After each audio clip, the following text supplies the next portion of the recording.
बघा, पाचवं प्रकरण आहे आपलं दशांश अपूर्णांक. काय आहे? दशांश अपूर्णांक आणि व्यावहारिक अपूर्णांकांचं एकमेकात रूपांतर. 1/2. 1/2 हा कोणता अपूर्णांक आहे रे? 1/2 हा कोणता अपूर्णांक आहे? दशांश की व्यावहारिक? अरे नाही ना, व्यावहारिक अपूर्णांक आहे. कोणता आहे तो? व्यावहारिक. आणि दशांश अपूर्णांक कोणता? की ज्यामध्ये दशांश चिन्ह असणार. मग दशांश चिन्ह कुठे? अलग लक्षात. 0.5 यालाच आपण 1/2 म्हणतो. हा 1/2 झाला व्यावहारिक अपूर्णांक आणि 0.5 हा काय झाला? दशांश अपूर्णांक. लक्षात आलं का? लक्षात आलं? या दोघांचा अर्थ काय होतो रे? अर्धा. या दोघांचा अर्थ काय होतो? अर्धा. जेव्हा आपल्याला अर्धा लिहायचा असतो त्यावेळेला आपण 1/2 अशा रूपात लिहितो. लक्षात आलं? या 1/2 ला म्हणायचं व्यावहारिक अपूर्णांक आणि 0.5 ला म्हणायचं दशांश अपूर्णांक. कळालं? अरे नक्की का? बर, जसं आपण बघितलं 1/4 म्हणजे एका वस्तूचे किती भाग केले आपण? 4. आणि त्यापैकी एक भाग घेतला म्हणजे काय झालं? वरती 1 आणि एकूण भाग किती त्याचे? 4. मग ह्या वस्तूला ह्या स्थितीला आपण काय म्हणतो रे? ह्या 1 ला आपण काय म्हणणार रे? आपल्या भाषेत काय म्हणतो आपण? चतकोर. काय म्हणणार? चतकोर. बरोबर आहे का नाही? किंवा याला आपण म्हणतो पावशेर. काय म्हणतो? पावशेर. किंवा अजून याला एक आपल्या भाषेत नाव आहे पाव. काय म्हणतो? पाव. याला काय म्हणतो आपण? पाव. जर समजा आपण एका वस्तूचे असे 4 भाग केले. किती भाग केले? 4. आणि त्याच्यापैकी आपण जर 3 भाग घेतले, हे 3 भाग घेतले समजा. किती भाग घेतले? 3 भाग. इथं एकच घेतला होता. बरोबर आहे का नाही? तर त्याला आपण पाव म्हणलो, चतकोर म्हणलो, पावशेर म्हणलो. जर असे 3 भाग घेतले तर त्याला आपण काय म्हणतो रे? पाऊण. 3 भाग घेतले असं कसं दाखवणार आपण? 3/4. याला 3/4 आणि याचं जर रूपांतर आपण केलं तर 0.75 होईल. दशांश रूपात काय होईल? 0.75. यालाच म्हणायचं व्यावहारिक अपूर्णांक आणि दशांश अपूर्णांक. कळालं? अरे कळालं का? बर, त्यानंतर पुढचं आहे आपलं प्रकरण लांबी, वस्तुमान, धारकता, काल, चलन, पैसा या राशींचे मापन. लक्षात आलं? एक तक्ता नेहमी पाठ करून ठेवायचा भविष्यासाठी. एक तक्ता. लक्षात आलं? तो तक्ता आहे किलो हेक्टोडेका. म्हणा kilo hecto deca, metre litre gram, deci centi milli. Kilo hecto deca, metre litre gram, deci सेंटीमिली.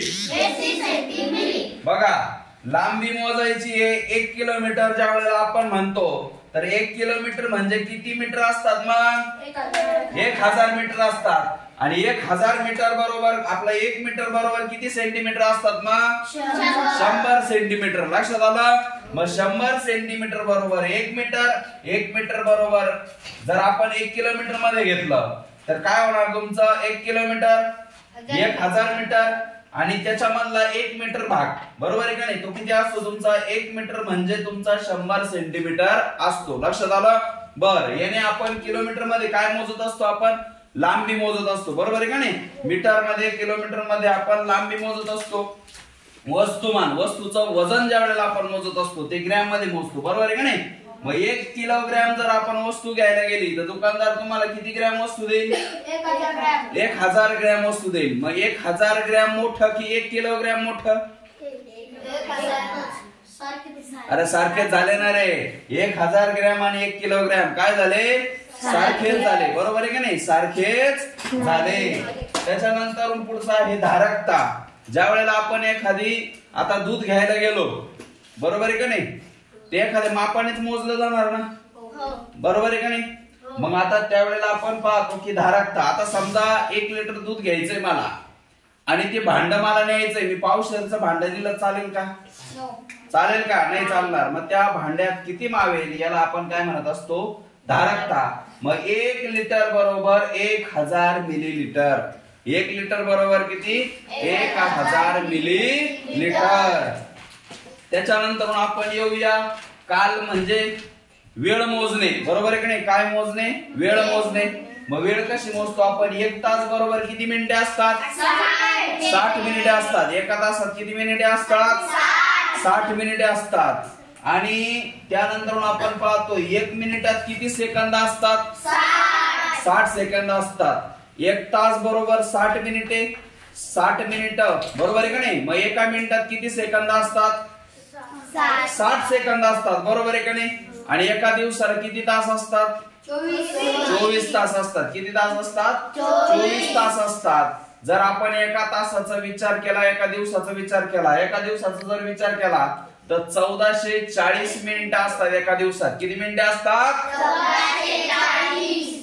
24 तासामध्ये किती मिनिटे असतात मग? आलं लक्षात? आणि त्या दिवसामध्ये पूर्ण 24 तासामध्ये एका दिवसामध्ये किती सेकंद असतात? 86,400 सेकंद असतात. एका दिवसाला किती सेकंद असतात? 86,400 सेकंद असतात. त्याच्यानंतर आपण पाहतोय चलन म्हणजे पैसा. 1 रुपया बरोबर किती पैसे? 100 पैसे. बरोबर आहे का नाही? 1 रुपया बरोबर किती पैसे? 100 पैसे. आणि 100 पैसे बरोबर किती रुपया? 1 रुपया. बरोबर आहे का नाही? मग 2 रुपये असतील तर आपल्या जवळ किती पैसे असतील? 200 पैसे असतील. बरोबर आहे का नाही? 200 रुपये नाही, 200 पैसे. लक्षात आलं? 200 पैसे म्हणजे 2 रुपया. मग 300 पैशात किती पैसे असतील आपल्याकडे? मग किती रुपये असतील? 3 रुपये. बरोबर आहे का नाही? 3 रुपये म्हणजे 300 पैसे. मग 1 रुपया बरोबर किती पैसे झाले? 100. बरोबर आहे का नाही? 1 रुपया बरोबर 100 पैसे. पैसे आणि रुपयातला फरक कळाला? अरे कळाला का? नक्की. एवढं सगळं पाठ करायचं. याच्यामध्ये 1/2 म्हटलं की अर्धा असतो. बरोबर आहे का नाही? 1/4 म्हटलं की काय असणार तुमचं? पावशेर असणार. 3/4 म्हटलं की पाऊण असणार. लक्षात आलं? अरे लक्षात आलं का? नक्की. मग एक अजून चार्ट पाठ करायचा आहे तुम्हाला. कोणता तो? Kilo, hecto, deca, metre, litre, gram, deci, centi, milli. Deci, centi, milli. लक्षात आलं? नक्की.